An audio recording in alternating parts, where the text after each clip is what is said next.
Vamos formar a partir de agora uma corrente de luz, amor e caridade, irradiando aos lares dos irmãos que conosco estejam ligados, beneficiando todo e qualquer irmão que queiramos mentalizar e ajudar durante este processo de Evangelho. Pedimos a Deus e a Jesus que nos assistam, que desde já estejam nos adequando às necessidades deste trabalho. E aqui permaneçam conosco do princípio ao final. Que assim seja. Nos coube hoje, meus irmãos, a lição do Evangelho do capítulo 18. Muitos os chamados e poucos os escolhidos. A parábola do festim de bodas. Vamos então à leitura. Parábola do festim de bodas. Falando ainda por parábolas, disse-lhes Jesus: o reino dos céus se assemelha a um rei que, querendo festejar as bodas de seu filho, despachou seus servos a chamar para as bodas os que tinham sido convidados. Estes, porém, recusaram ir. O rei despachou outros servos com ordem de dizer da sua parte aos convidados: preparei o meu jantar, mandei matar os meus bois e todos os meus cevados. Tudo está pronto, vinde às bodas. Eles, porém, sem se incomodarem com isso, lá se foram, um para sua casa de campo, outro para o seu negócio. Os outros pegaram dos servos e os mataram, depois de lhes haverem feito muitos ultrajes. Sabendo disso, o rei se tomou de cólera e, mandando contra eles seus exércitos, exterminou os assassinos e lhes queimou a cidade. Então disse a seus servos: o festim das bodas está inteiramente preparado, mas os que para ele foram chamados não eram dignos dele. E depois as encruzilhadas e chamai para as bodas todos quantos encontrardes. Os servos então saíram pelas ruas e trouxeram todos os que iam encontrando, bons e maus. A sala das bodas se encheu de pessoas que se puseram à mesa. Entrou em seguida o rei para ver os que estavam à mesa, e dando com um homem que não vestia a túnica nupcial, disse-lhe: meu amigo, como entraste aqui sem a túnica nupcial? O homem guardou silêncio. Então disse o rei à sua gente: atai-lhe as mãos e os pés, e lançai-o nas trevas exteriores. Aí é que haverá prantos e ranger de dentes. Porquanto muitos há chamados, mas poucos escolhidos. São Mateus, capítulo 22, versículos 1 a 14. O incrédulo sorri a esta parábola, que lhe parece de pueril ingenuidade, por não compreender que se possa opor tanta dificuldade para assistir a um festim, e ainda menos que convidados levem a resistência a ponto de massacrarem os enviados do dono da casa. As parábolas, diz ele, o incrédulo, são sem dúvida imagens, mas ainda assim, mister se torna que não ultrapassem os limites do verossímil. Outro tanto pode ser dito de todas as alegorias, das mais engenhosas fábulas, se não lhes forem tirados os respectivos envoltórios para ser achado o sentido oculto. Jesus compunha as suas com os hábitos mais vulgares da vida e as adaptava aos costumes e ao caráter do povo a quem falava. A maioria delas tinha por objetivo fazer penetrar nas massas populares a ideia da vida espiritual, parecendo muitas ininteligíveis quanto ao sentido, apenas por não se colocarem neste ponto de vista os que as interpretam. Nada que tratamos, Jesus compara o reino dos céus, onde tudo é alegria e ventura, a um festim. Falando dos primeiros convidados, alude aos hebreus, que foram os primeiros chamados por Deus ao conhecimento da sua lei.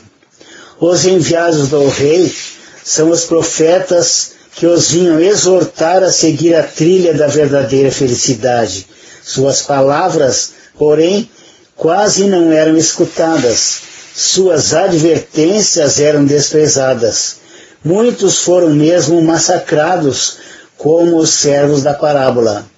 Os convidados que se excusam, protestando terem de ir cuidar de seus campos e de seus negócios, simbolizam as pessoas mundanas que, absorvidas pelas coisas terrenas, se conservam indiferentes às coisas celestes.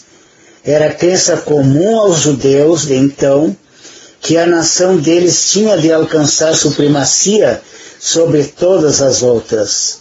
Deus, com efeito, não prometera a Abraão que a sua posteridade cobriria toda a terra, mas, como sempre, atendo-se à forma, sem atentarem ao fundo, eles acreditavam tratar-se de uma dominação efetiva e material. Antes da vinda do Cristo, com exceção dos hebreus, todos os povos eram idólatras e politeístas.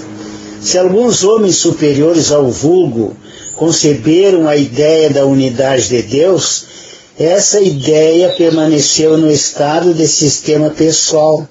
Em parte nenhuma foi aceita como verdade fundamental, a não ser por alguns iniciados que ocultavam seus conhecimentos sob um véu de mistério impenetrável para as massas populares.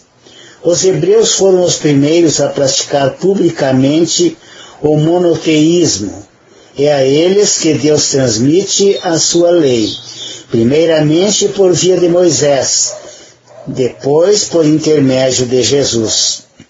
Foi daquele pequenino foco que partiu a luz destinada a espargir-se pelo mundo inteiro, a triunfar do paganismo e a dar a Abraão uma posteridade espiritual, tão numerosa quanto as estrelas do firmamento. Entretanto, abandonando de todo a idolatria, os judeus desprezaram a lei moral para se aferrarem ao mais fácil, a prática do culto exterior. O mal chegara ao cúmulo. A nação, além de escravizada, era esfacelada pelas facções e dividida pelas seitas. A incredulidade atingira mesmo o santuário. Foi então que apareceu Jesus, enviado para os chamar à observância da lei e para lhes rasgar os horizontes novos da vida futura. Dos primeiros a ser convidados para o grande banquete da fé universal, eles repeliram a palavra do Messias celeste e o imolaram. Perderam assim o fruto que teriam colhido da iniciativa que lhes coubera. Fora, contudo, injusto acusar-se o povo inteiro de tal estado de coisas. A responsabilidade tocava principalmente aos fariseus e saduceus, que sacrificaram a nação por efeito do orgulho e do fanatismo de uns pela incredulidade dos outros. São, pois, eles, sobretudo, que Jesus identifica nos convidados que recusam comparecer ao festim das bodas. Depois acrescenta: vendo isso, o Senhor mandou convidar a todos os que fossem encontrados nas encruzilhadas, bons e maus. Queria dizer desse modo que a palavra ia ser pregada a todos os outros povos, pagãos e idólatras. Estes, acolhendo-a, seriam admitidos ao festim em lugar dos primeiros convidados. Mas não basta a ninguém ser convidado, não basta dizer-se cristão, nem sentar-se à mesa para tomar parte do banquete celestial. É preciso, antes de tudo, e sob condição expressa, estar revestido da túnica nupcial, isto é, ter puro o coração e cumprir a lei segundo o Espírito. Ora, a lei toda se contém nestas palavras: fora da caridade não há salvação. Entre todos, porém, que ouvem a palavra divina, quão poucos são os que aguardam e aplicam proveitosamente. Quão poucos se tornam dignos de entrar no reino dos céus. Eis porque Jesus disse: chamados haverá muitos, poucos, no entanto, serão os escolhidos. Quando lemos as Escrituras, meus irmãos, devemos entendê-las não segundo a letra, porque a letra mata, mas segundo o Espírito, porque o Espírito vivifica. Jesus constantemente se utilizava do recurso das parábolas para passar ao povo seus ensinamentos, que eram sempre de cunho moral, cujo objetivo era fazê-los passar ao povo a ideia da vida espiritual.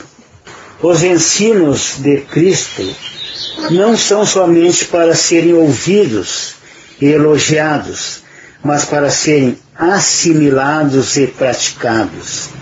Nesta parábola, podemos ver claramente que Deus nos oferece constantemente oportunidades de crescimento espiritual, onde muitas vezes pelo nosso desinteresse ou mesmo pela nossa incúria, deixamos de aproveitar.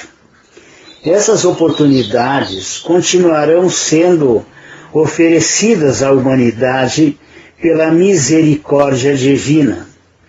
Antes de Cristo, com exceção dos hebreus, todos os povos eram idólatras e politeístas. Eles foram os primeiros a crer num Deus único. Por Moisés, Deus transmite aos hebreus a sua lei, os 10 mandamentos, e depois por Jesus nos traz a lei de amor e a vida futura. Entre os judeus surgiram muitos segmentos religiosos, ou seitas. Podemos destacar os fariseus e os saduceus, pelo orgulho e pelo fanatismo, os quais Jesus reprovava pelas práticas exteriores. Muitos os chamados, poucos os escolhidos. Somos nós que temos que nos escolher. Não basta sermos cristãos, é preciso mudança.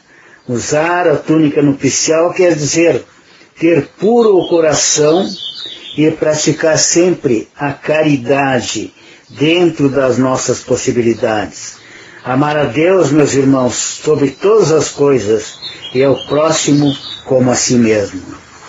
Com estas poucas palavras, meus irmãos, nós damos por feita a nossa interpretação, vamos dizer, e agora, continuando o trabalho, já na última parte, vamos nos ligar a Deus, sempre nos ligar a Deus, a Jesus, o nosso Mestre, aos amigos espirituais que estão conosco, e vamos agradecer mais uma vez pela oportunidade recebida e por tudo que estamos aprendendo, da doutrina dos Espíritos, ensinamentos preciosos trazidos por Cristo, o nosso irmão, o nosso mestre maior. Pedimos agora, com muita humildade, novamente um envolvimento espiritual, aonde sobre as nossas cabeças possam ser derramados fluidos benéficos, fluidos de tranquilidade, de segurança, de muita paz, até de cura, mas principalmente de muito equilíbrio espiritual. Possamos continuar vendo aumentar a nossa fé, possamos continuar firmes dentro dos nossos propósitos de nos tornarmos melhores a cada dia que passa. E agora vamos pedir, meus irmãos, com muita humildade sempre, pela paz na Terra, o nosso planeta, pela paz no espaço e pela paz em todos os mundos habitados. Pedimos por todos os sofredores, pedimos por todos os irmãos que estão vivenciando ou passando necessidades maiores, irmãos que não têm casa para morar, roupas para vestir, irmãos que não têm a alimentação necessária. Pedimos por todos os irmãos desviados do bem, pedimos pelos irmãos que ainda estão nos vícios, do fumo, do álcool, das drogas, pedimos pelos que perambulam perdidos pelas cidades, sem ter onde chegar, logicamente. Pedimos por todos os contraventores, pelos infratores, pelos que golpeiam e que ferem, pedimos pelos presidiários, pedimos por aqueles irmãos que têm a necessidade maior, que precisam de um auxílio espiritual. Que os espíritos de luz possam enxergar esses irmãos com bons olhos, é claro, ajudando, orientando, tratando aqueles que estiverem doentes, aqueles necessitados possam sentir neste momento a vontade de se melhorar e que possam ser auxiliados neste mistério pelos espíritos de luz. Pedimos por todos aqueles irmãos que já partiram, nossos amigos, nossos familiares, sejam todos eles envolvidos por muita luz e continuem todos num crescendo na direção de Deus e de Jesus.